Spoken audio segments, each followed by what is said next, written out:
السلام عليكم متابعينا، اهلا بيكم في حلقه جديده من منوعات دين. بصوا بقى، جبت لكم عن اصل الحلويات الشرقيه في مصر. هل اللي اخترعوها هم الفراعنه ولا مش الفراعنه؟ عايزين نشوف مين الناس اللي دخلت الحلويات الشرقيه في مصر وحكايتها، زي الكنافه وزي البسبوسه وزي القطايف وزي الزلابيه وغيره. خليكم معايا لاخر الفيديو عشان نشوف حكايه واصل الحلويات الشرقيه في مصر. في بدايه الامر ان الفراعنه ما كانوش يعرفوا الحلوى، ولكن كانوا بيخلطوا الفاكهه بالعسل، فكانت الطبقه الاغنياء هم اللي بياكلوا الفاكهه وعليها خليط من العسل الابيض، وكانت الطبقه الاغنياء هم بس اللي بياكلوها. اما قصه البسبوسه وهي عباره عن سميد ودقيق، وبيقال إن الدولة العثمانية هي اللي أدخلت البسبوسة في مصر، ومن ساعتها انتشرت البسبوسة في وقت الدولة العثمانية، واسمها بسبوسة نسبة لكلمة بس، وهو بس العجين. وبعد كده انتشرت البسبوسة في البلاد المجاورة لمصر. أما الزلابية فيرجع أصلها لليونانيين، فهم مشهورين جدا بالزلابية ومشهورين جدا في شوارعها، وإن هم بيزينوا الزلابية بالآيس كريم. وأخذوا اليونان الزلابية في اسكندرية لأنهم كانوا عايشين هناك في اسكندرية، وانتشرت الزلابية في اسكندرية ومن اسكندرية لمصر كلها. أما صوابع زينب فله روايات كتيرة. الرواية الأولى بتقول إن كان في بنت اسمها زينب، وكانت طباخة ماهرة، وكان عندها ضيوف، ففكرت إن هي تخترع أكلة على شكل صوابع، فضيوفها أكلوا الحلوى وقالوا عليها تسلم صوابع زينب. والرواية التانية بتقول إن بيبرس لما انتصر على المغول في موقعة عين جالوت فكان فرحان جدا، وأمر للطباخين إن هم يوزعوا الحلوى على المصريين، ومن بين الحلوى دي كانت صوابع زينب. فلما دقها بيبرس عجبته جدا وطلب بإحضار الطباخ اللي عملها، ولكن الطباخ كان خايف جدا من بيبرس لا يعاقبه ليكون الأكلة ما عجبتهوش.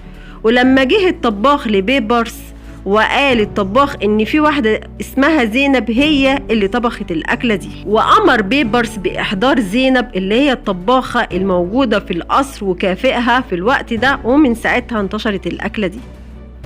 أما قصة الكنافة في مصر فكان معاوية ابن أبي سفيان كان بيتعب في صيام نهار رمضان لأنه كان بيحب الأكل، فأمر طبيبه بإحضار الكنافة ليه عشان يسد جوعه في السحور.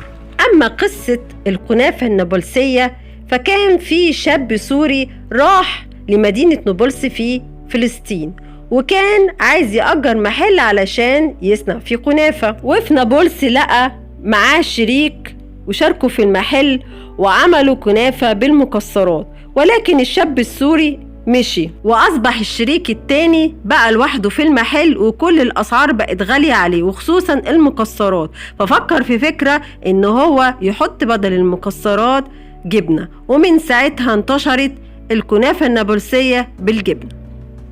أما الرز باللبن أو المهلبية يرجع أصلها للحاكم يزيد ابن المهلب ابن الصفرة، كان نفسه في حلوى تكون مختصة ليه هو بس، فطلب من الطباخين إن هم يألفوا حلوى ليه هو، فألفوا له رز باللبن وسموها مهلبية نسبة ليه، ومن ساعتها انتشرت الأكلة دي في مصر.